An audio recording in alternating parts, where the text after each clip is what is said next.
I've been playing guitar in worship teams for the last 12 years or so, and there's been a lot of lessons that I've learned that have developed me into a better guitar player, but also helped me be a better volunteer at the churches that I serve at. So I just wanted to share a few that I've learned that have stuck with me through the years and hopefully will help you as well. So the first lesson is to be prepared. And the first thing that I would say with this is to not just learn your guitar parts immediately, but to really learn the song if you don't know it yet. Usually when I get scheduled, I won't even pick up my guitar at first. I will just listen to the songs on repeat. So when I'm driving around, if I'm going for a run, if I'm outside doing some chores or something like that, I'll just be listening to these songs over and over so that I really know them backwards and forwards. If your church is like mine and has a pretty standard rotation of songs that we play pretty often, I've actually found it really helpful too to just make a Spotify playlist and just be listening to those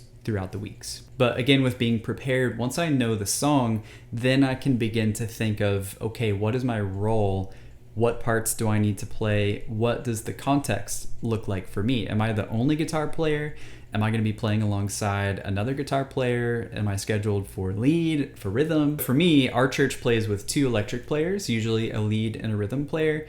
I like to anticipate what the other guitar player is probably going to do. So a part of my preparation is kind of working around what I think they're going to do, sometimes even coming prepared with multiple parts, just so I can be flexible when we get to rehearsal. And speaking of rehearsal, another part of being prepared is showing up on time. Oftentimes, us electric guitar players need a couple minutes to kind of get things dialed in. So for me, on time is usually about 10 or 15 minutes before call time so that I can really make sure I'm ready to go. Ideally, we know the songs backwards and forwards, so once we get to rehearsal, now is a really good time to use our ears and dial in a good in-ear mix. A lot of churches these days use in-ear monitors, and they can be kind of finicky to get dialed in. I know that's still sometimes an issue for me where things sound totally different at home compared to when I get to church. So really use that time during rehearsal to listen to yourself, listen to your own guitar, what tweaks or adjustments do I need to make, but don't just listen to yourself in the mix. It's also really important to hear what the other band members are doing as well. For the longest time, I would just crank my guitar up in my mix and turn everything else down, where maybe it sounded great in my ears, but oftentimes I would have no idea maybe what the other guitar player was playing or what the keys player was playing. So it can be really important to make sure you can hear and listen so you can adjust what you're playing to fit into the mix a little bit better. And this kind of leads into the next point, which is to communicate. I feel really strongly about creating an environment of collaboration versus competition. I think it can be pretty easy nowadays, especially when there are 2 electric guitar players, to compete against each other, especially with gear thrown into things too. It can be easy to be scheduled with somebody with a really expensive pedal board, great tone, and feel maybe kind of intimidated by that. So get to know your other guitarists. Maybe you need to talk through what they're playing and what you're playing actually on a Sunday morning, but you can also just nerd out about gear or guitar or about what we get to do together. It's a really cool opportunity and there's already a lot of shared interests there, so it's not hard. It can be as simple as just saying, hey, that part that you played during this song was really, really cool and I loved it, you know, the tones sound great. But I think this goes further than just the other band members too. I also think it's really important to collaborate with the audio engineers as well.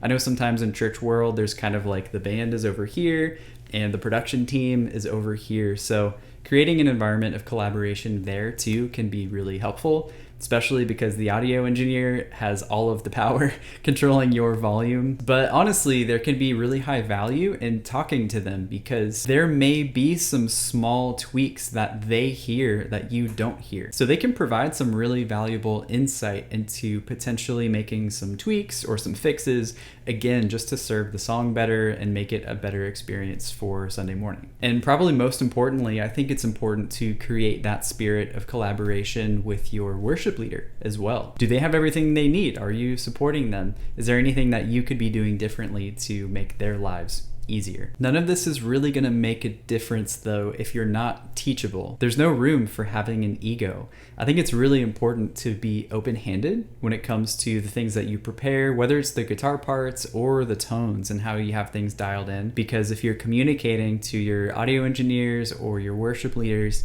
and they need something different from you, and maybe you were really excited to play this particular part or this particular sound that you got dialed in, it can be a little disappointing when you did want to play that thing, but it is important to be teachable, and sometimes serving the song means changing up what you're playing. And we need to be okay with that because it's not about us at the end of the day. You know, oftentimes I'll think to myself, how do I lead worship from behind an electric guitar, especially if I don't have a microphone or I'm not singing or anything like that? And I really believe the answer to that is serving the song. You know, our job is to emphasize the words that are being sung on a Sunday morning that the congregation is worshiping together with.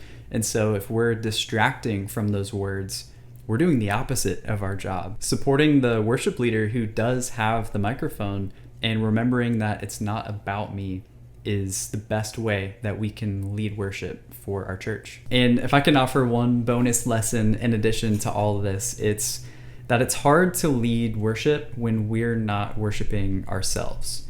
You know, the gear, the guitar, the pedal board, all of this stuff is really cool and it's really fun and it really does help us do our job better. But when that becomes the focus of our attention and we're just in our own world, it can really easily replace our worship. So maybe just as a reminder, don't forget to look up. Don't forget to engage with your church and worship.